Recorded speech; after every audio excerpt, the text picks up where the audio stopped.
आज्ञा काहारी खराब समय हँसवाटा ठीक नुह। आज खराब समय हुए तो आउ जनकर पड़ी थाई पारे, किंतु समय आसीबो एमिति भी दिन आसीबो से खराब समय भी तुम सहित भी हबो। से पाखर हो कि दूरर हो, सामने खराब समय पड़िथिबा लोक को देखिकी जदि हसुचंती ना तो सेटा करंतु नाही।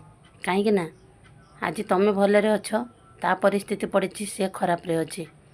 काली भी एमिति समय आसीबो, तमर भी परिस्थिति एमती आसीबो, तमें भी दिने ना दिने कांदुथुबो।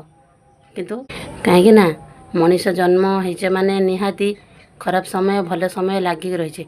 आज हुए तो तांकर खराब समय पड़ी, काली हुए तो आमर भी खराब समय पड़ पारे। तो आजिकल कहारी की खराब समय हँसवाटा ठीक नहीं, भगवान माफ करेनि।